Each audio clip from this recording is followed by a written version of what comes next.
Assalamualaikum warahmatullahi wabarakatuh. Ismi Muhammad Hadi Zufairi bin Fauzi. Raqmu talib 06744111.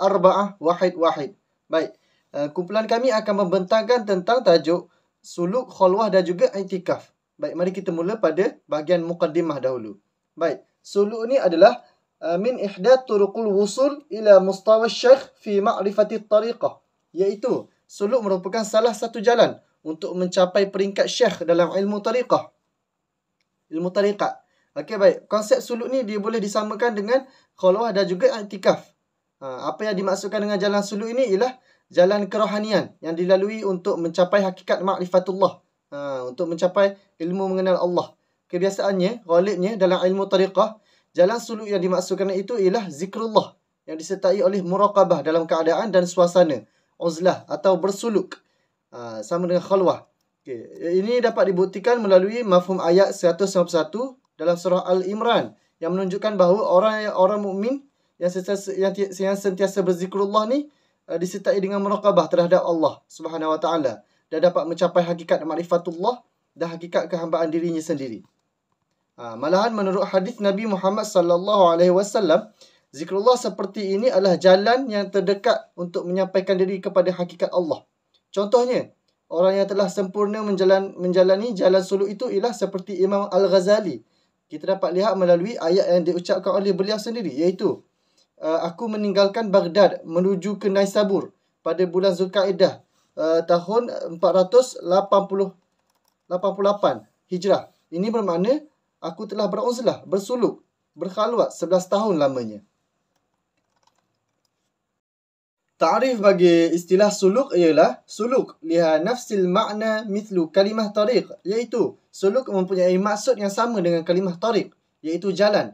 Namun penggunaan istilah ini semakin lama semakin berubah maksudnya, sehinggakan pada akhirnya mustalah suluk litta'bir an makna al-mumarisah al-yawmiyah atau tadrib fi fitrati zamaniyah ma'inah.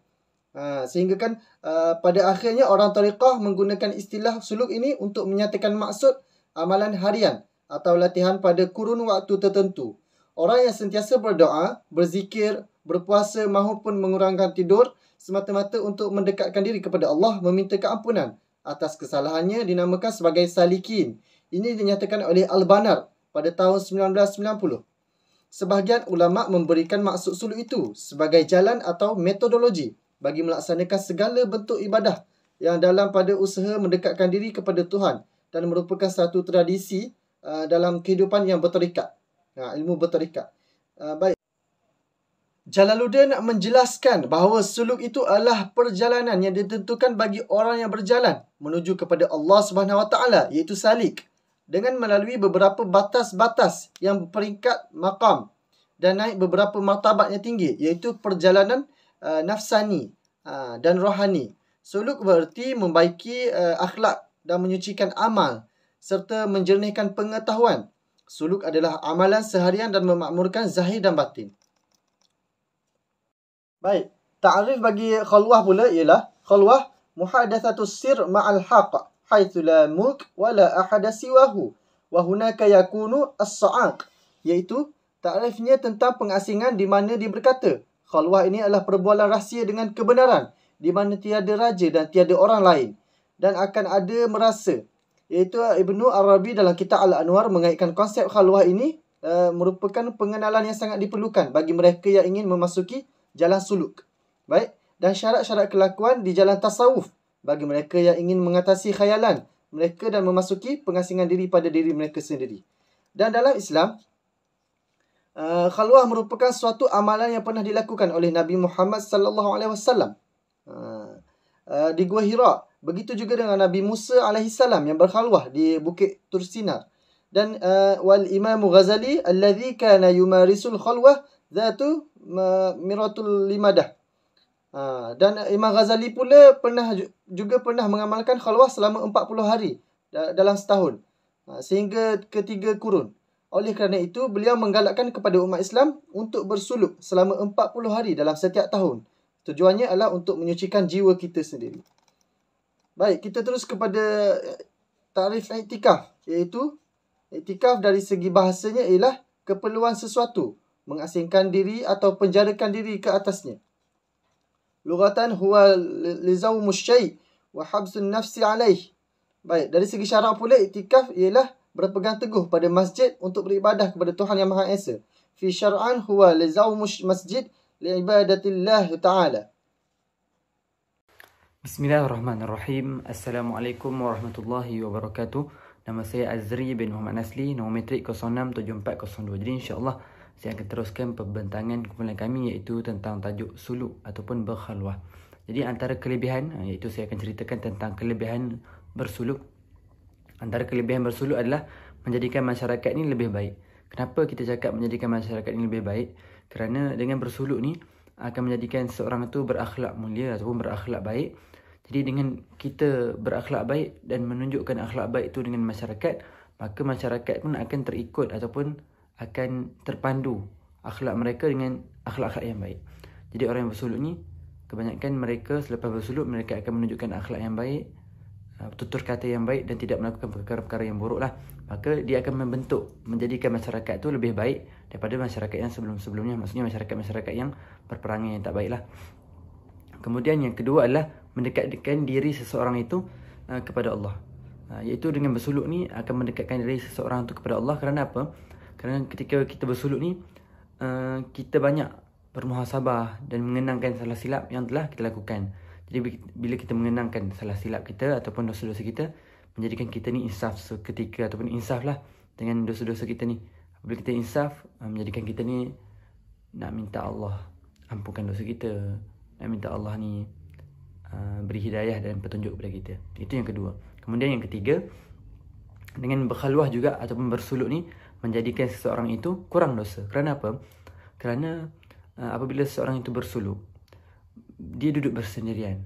Apabila duduk bersendirian ni, dia tidak mengumpat, dia tidak nak kata dekat orang, ataupun dia tak ada nak bercakap-cakap perkara yang tidak bermanfaat ataupun perkara-perkara yang tidak ada nilai.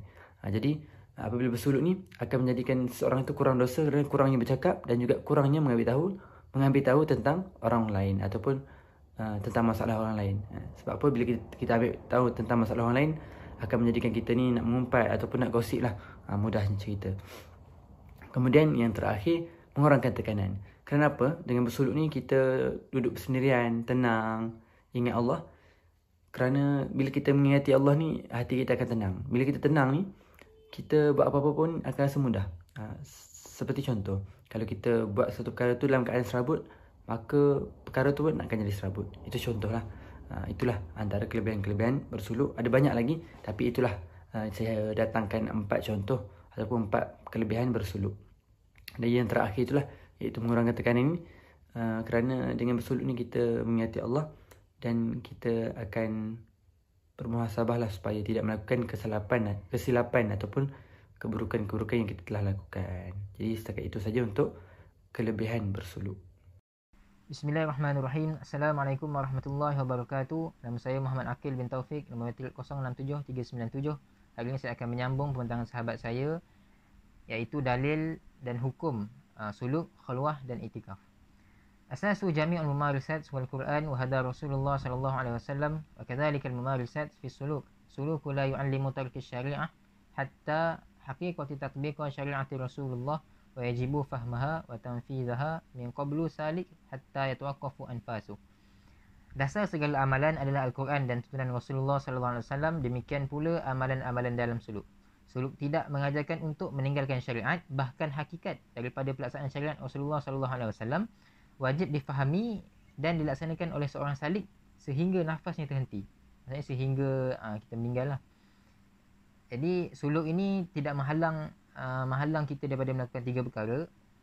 Bahkan dia menyuruh ke arah 3 perkara dengan cara mendekatkan diri kepada Allah Subhanahu Wa Taala, iaitu iman, Islam dan ihsan, iaitu tauhid, fiqh dan tasawuf.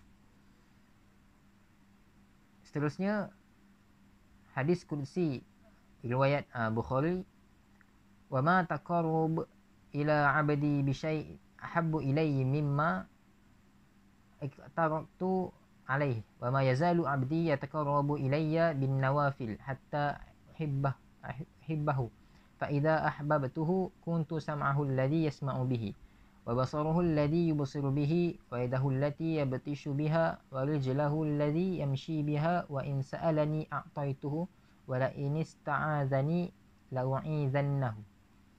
Yang bermaksud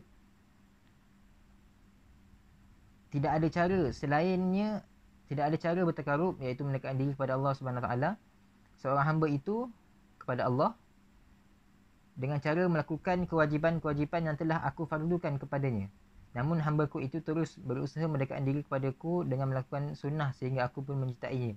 Apabila ia telah aku cintai, aku menjadi pendengarannya, yang dengan aku ia mendengar.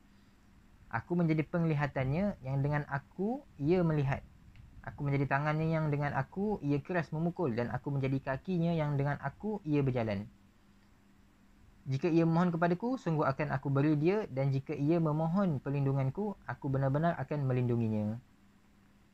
Itu menunjukkan cara untuk mendekatkan diri kepada Allah Subhanahu Wa Taala ini banyaklah. Yang melakukan apa yang Allah suruh, menjauhi apa yang Allah larang, dan melakukan sunnah-sunnah Rasulullah sallallahu alaihi wasallam. Seterusnya, al-alim az-zuharufu. Yang kedua, al-makhluqat. Yang ketiga, asy-syaitan. Yang ketiga, asy-syahwah. Keempat perkara ini Imam Ghazali, iaitu cara Imam Ghazali bersuluk dengan caranya menghindar menjaga empat perkara tersebut. Iaitu yang pertama, dunia dan perhiasannya. Seperti yang kita tahu, dunia perhiasan ada dalam Quran. Allah berfirman di mana dunia dan perhiasan ni memang akan berkait rapat dengan kita, tapi sangat susah untuk tinggalkan. Jadi Imam Ghazali meninggalkan perkara yang empat perkara ni untuk menjadi untuk melakukan suluk. Seterusnya, al-makhluqat, iaitu makhluk. Tidak semua makhluk kita boleh mengikut 100%. Konsepnya di sini dengan makhluk kena berpada-pada. Maksudnya ada makhluk manusia yang boleh kita kawan atau membuat sahabat, dan ada yang kita boleh berkawan sahaja sekadar untuk meramaikan kenalan-kenalan kita. Seterusnya, asy-syaitan, iaitu syaitan, di mana dalam Al-Quran juga ada menyebut tidak boleh kita tunduk pada syaitan walau sekali pun. Jadi berusaha untuk menghalang daripada diri kita pada godaan syaitan lah. Seterusnya, yang keempat, syahwat, iaitu nafsu. Imam Ghazali mengatakan bahawa sangat susah syahwat ini, iaitu nafsu, antara perkara yang paling susah untuk kita jaga, mengawalnya, sebab ia ada pada diri kita. Jadi umpama kalau kita menipu diri kita sendiri. Itu sangat susah, nafsu. Antaranya itu yang Imam Ghazali pesan, empat perkara tersebut. Seterusnya, dalil naqli dan akli. Yang pertama, qala Allah Ta'ala, a'udzubillahi minasyaitonirrajim, innallaha yuhibbut tawwabin wa yuhibbul mutatahhirin. Surah Al-Baqarah ayat 222, yang bermaksud sesungguhnya Allah menyukai orang-orang yang bertaubat dan orang-orang yang mensucikan diri. Seterusnya, a'udzubillahi minasyaitonirrajim, faman kana yarju liqa'a rabbih faly'amal 'amalan salihan wa la yusyrik bi'ibadati rabbih ahada. Surah Al-Kahfi ayat 110, yang bermaksud maka barang siapa mengharap perjumpaan dengan Tuhannya, hendaklah dia mengerjakan amal yang soleh dan janganlah dia mempersekutukan seseorang pun dalam beribadat kepada Tuhannya. Seterusnya, a'udzubillahi minasyaitonirrajim, wa wa'adna Musa 30 lailatan wa atmamnaha bi'ashrin fatamma miqatu rabbih 40 lailah. Surah Al-A'raf ayat 142, yang bermaksud dan telah kami janjikan kepada Musa, iaitu memberikan Taurat, sesudah berlalu waktu 30 malam, dan kami sempurnakan jumlah malam itu dengan 10 malam lagi, maka sempurnalah waktu yang telah ditentukan Tuhannya, iaitu 40 malam. Seterusnya, qala Rasulullah sallallahu alaihi wasallam, man akhlasa lillah 40 yawman zuharat yanabi al-hikmati min qalbihi ala lisani. Yang bermaksud barang siapa beramal dengan ikhlas kerana Allah Subhanahu Wa Taala selama 40 hari, nescaya terpancarlah sumber-sumber hikmah dari hatinya ke lidahnya. Hadis riwayat Ahmad. Seterusnya, waruya aidan an ummul mukminin Aisyah radhiyallahu anha qalat Diriwayatkan juga daripada Ummul Mukminin Aisyah radhiyallahu anha, beliau berkata, kana ya'takiful ashru al-awakhir min Ramadan hatta tawaffahu Allah azza wa jal, summa takafa azwajuhu min ba'di. Yang bermaksud adalah baginda sallallahu alaihi wasallam beriktikaf pada 10 hari terakhir bulan Ramadan sehinggalah baginda wafat. Kemudian para isteri baginda turut beriktikaf selepas kewafatan baginda. Riwayat Muslim 1172. Sini menunjukkan bahawa suluk, khalwah dan iktikaf tidak salah untuk dilakukan. Bahkan ianya harus untuk orang yang berilmu dan tidak harus untuk orang yang jahil. Sahaja daripada saya. Assalamualaikum warahmatullahi wabarakatuh. Sudah tiba kita pada bahagian syurutus suluk wa khalwah wa i'tikaf, iaitu syarat-syarat bagi suluk, khalwah dan juga i'tikaf. Baik. Syarat-syarat bagi suluk ialah yuridu an yu'addi suluk yajibu an yadkhulu tariqan sabiqan mithlu tariqah an-naqsiyah, iaitu syarat bersuluk menyatakan bahawa seseorang yang ingin bersuluk haruslah masuk tarikat terdahulu seperti tarikat Naqsyabandiyah, iaitu dengan mendapatkan al-husul ala iznu minal khalifah wal mursidi, iaitu mendapatkan keizinan daripada khalifah dan juga mursyid. Antara syarat-syarat yang lain pula ialah tidak boleh menghina orang, tidak boleh bercakap banyak, mengumpat dan juga memakan makanan yang bernyawa seperti ikan, daging kambing, ayam dan lain-lain lagi. Yang hanya boleh dimakan ialah sayur-sayuran, daun ubi, labu siam dan sebagainya sayur-sayuran. Baik, tetapi pada 10 hari bulan Ramadan ia boleh dibolehkan untuk memakan makanan yang bernyawa kerana ada jemaah tarikat yang mengikuti 10 hari suluk. Tetapi setelah bersahur atau sebelum imsak digalakkan untuk mandi taubat. Baik, syarat bagi khalwah pula ialah sesungguhnya setiap khalwah itu perlulah memastikan tiada seorang pun yang mengetahui yang kita ini berada dalam khalwah. Dan yang tahu hanyalah orang yang terdekat ataupun orang yang berdamping dengan kita. Itu saja syarat untuk berkhalwah. Manakala syarat untuk beriktikaf adalah yang pertama, syarat fil i'tikaf fin niyat. Liqaulun Nabi innamal a'malu binniyat. Syarat iktikaf yang pertama iaitu niat. Orang yang beriktikaf berniat tinggal di masjid untuk beribadat kepada Allah Subhanahu Wa Taala. Sabda Nabi Muhammad sallallahu alaihi wasallam, setiap amalan itu dimulakan dengan niat. Hadis riwayat muttafaqun alaih. Baik. Yang kedua, iaitu beriktikaf di tempat masjid di mana dilaksanakan solat jemaah dan tidak sah beriktikaf di tempat selain masjid. Kerana firman Allah Subhanahu Wa Taala dalam surah Al-Baqarah ayat yang ke-187. Mafhumnya, dan janganlah kamu bergaul dengan mereka semasa kamu iktikaf di dalam masjid. Kerana cukupnya iktikaf yang ke-10 di masjid yang tidak dilaksanakan solat berjemaah itu mengharuskan meninggalkan jemaah yang wajib baginya atau mengulangi keluar setiap kali iktikaf. Yang dimaksudkan iktikaf. Iktikaf turut dibolehkan bagi wanita. Tidak kiralah sama ada wanita tua ataupun muda. Dalam setiap masjid sama ada berjemaah di dalamnya ataupun tidak. Baik, syarat iktikaf yang terakhir iaitu bersuci dari hadas besar dan tidak sah beriktikaf dalam keadaan bernajis. Tidak sah juga ke atas wanita haid dan nifas kerana haram untuk mereka masuk ke dalam masjid. Baik, seterusnya bahagian anwa'us suluk, iaitu jenis-jenis suluk. Baik, jenis suluk yang pertama ialah suluk fi syakli ibadah, iaitu suluk dalam bentuk ibadah. Suluk dalam bentuk ibadah ni ialah dengan cara memperbanyakkan zikir. Dan proses yang dimulai adalah dengan berwuduk dahulu. Lepas tu bermula dengan solat sehinggalah akhir solat, iaitu memberi salam dan juga berzikir kepada Allah Subhanahu Wa Taala. Baik, jenis suluk yang kedua ialah suluk ala syakli riyadah, iaitu suluk dalam bentuk riyadah. Bentuk atau pengamalan suluk dan latihan riyadah ini ialah meliputi proses meditasi, iaitu bertapa dan mengasingkan diri dari pergaulan kehidupan seharian, menyepikan diri, kurangkan tidur, kurangkan bercakap, mengurangkan segala perkara yang berkaitan dengan duniawi, termasuk juga dengan memisahkan diri dengan keluarga seperti isteri dan anak sendiri.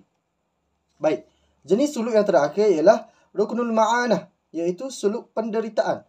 Suluk yang ketiga ni terdapat dalam ajaran tarikat ialah latihan atau ujian untuk hidup menderita. Hujah yang dijadikan dasar bahawa orang yang tidak pernah merasakan penderitaan ini dalam hidup dengan penuh kesengsaraan, maka ia akan lupa diri dan wujud perasaan bangga diri, iaitu sombong sehingga lupa tentang rezeki yang diberikan oleh Allah Subhanahu Wa Taala dari huraian tersebut dapatlah disimpulkan bahawa terdapat beberapa jenis suluk dalam ajaran tarikat, iaitu dalam bentuk ibadah, riadah dan juga penderitaan. Baik, bahagian yang terakhir iaitu iltizamat mumarisina alladhina yuriduna mumarisah as-siwadu, iaitu kewajipan para pengamal yang ingin mengamalkan suluk. Yang pertama, taubu amama mursyidah, iaitu taubat di hadapan mursyidnya. Sebelum pengamal ingin mengerjakan suluk, seseorang itu harus bertaubat terlebih dahulu. Itu di hadapan gurunya bersama-sama dengan pengamal yang lain. Mereka melakukan amalan penyerahan diri di hadapan mursyidnya serta menyatakan taubat ini sebagai tahkim. Baik, yang kedua, mutasallihu bittaqwa, iaitu berbekalkan dengan takwa. Seseorang murid ataupun pengamal yang ingin mengamalkan suluk haruslah membekalkan dirinya dengan perasaan takwa kepada Allah Subhanahu Wa Taala dengan sedalam-dalamnya. Iaitu jadi selepas melaksanakan pembersihan jiwa dan berjanji dengan pengakuan 2 kalimah syahadah. Tambahan pula dengan pengakuan bahawa gurunya adalah satu-satunya mursyid yang ada. Maka selanjutnya dia dikira membekalkan diri dengan ketakwaan kepada Allah Subhanahu Wa Taala. Baik, yang ketiga pula ada mumarisat fi syakli tadhkar, iaitu melaksanakan amalan-amalan dalam bentuk zikir. Perkara yang perlu dilakukan oleh pengamal dalam mengerjakan suluk ialah dengan memperbanyakkan amalan zikir. Kerana apa? Kerana zikir ini memang banyak memberikan kebaikan kepada jiwa-jiwa yang beragama. Zikir akan menyucikan jiwa dari hawa nafsu yang merosakkan kehidupan jiwa yang beragama. Baik. Yang seterusnya iaitu berniat mengerjakan amalan dengan sepenuh hati. Baik, seorang pengamal yang sedang bersuluk diperintahkan oleh mursyidnya ataupun guru untuk berniat sepenuh hati. Dengan niat sepenuh hati itu, maka segala amalan yang dilakukan dalam rangkaian suluk akan menjadi mantap. Dan dengan cara berniat bersungguh-sungguh pula, setiap godaan yang berupa hawa nafsu terhadap keduniaan tidak akan mempengaruhi amalannya selama ini. Baik, dan yang terakhir pula ialah mengurangkan makan dan minum dan menahan diri daripada lapar.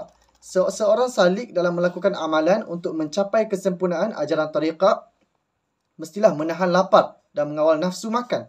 Sesungguhnya dengan cara berlapar akan dapat mengurangkan nafsu keduniaan. Nafsu-nafsu keduniaan seperti nafsu syahwat, iri hati atau sifat dengki. Dan juga nafsu keinginan terhadap dunia yang mana semua nafsu-nafsu tersebut haruslah dilenyapkan dengan seminimum yang mungkin dalam ajaran tariqat. Baik, saya rasa setakat itu saja daripada saya. Kita pergi kepada seterusnya, itu penutup. Jadi insyaAllah sebagai penutup tentang tajuk bersuluk ni, saya nak ceritakan bahawa suluk adalah amalan yang baiklah dan boleh diamalkan. Bukan perkara yang syirik atau perkara-perkara yang buruk. Bahkan dia perkara yang baik yang boleh diamalkanlah dengan kita mengamalkan suluk tu berilmu. Bukannya kita mengamalkan suluk tu dengan perkara-perkara yang khurafat ataupun melakukan perkara-perkara yang selain mengingati Allah Subhanahu Wa Taala. Jadi secara naluri ni, untuk menjadi baik dan berfikiran bagus, kita mesti mengambil masa untuk bermuhasabah, iaitu bersuluk lah. Akan tetapi mesti dengan memahami maksud suluk yang sebenar. Macam saya beritahu tadi lah, kena ada ilmu tentang nak bersuluk ni. Jangan pakai bersuluk je. Bersuluk dengan main game ataupun bersuluk dengan perkara-perkara yang melalaikan, itu bukan yang membawa kepada kebaikan, bahkan memberi mudarat ataupun perkara yang tidak bermanfaat untuk kita. Kemudian kerana dengan bersuluk ni boleh menjadikan diri kita lebih baik dan membentuk akhlak yang mulia. Bersuluk dengan mendekatkan diri kepada Allah, iaitu pencipta kita lah. Dan bukan hanya membuang masa serta melakukan perkara yang menjauhkan diri kita daripada Allah Subhanahu Wa Taala. Jadi setakat itu saja daripada kumpulan kami. Sekiranya ada salah silap dan sebagainya, kami mohon maaf. Dan sekiranya ada salah, tolonglah tegur supaya kami dapat perbaiki dan sama-sama kita belajar, insya-Allah. Assalamualaikum warahmatullahi wabarakatuh.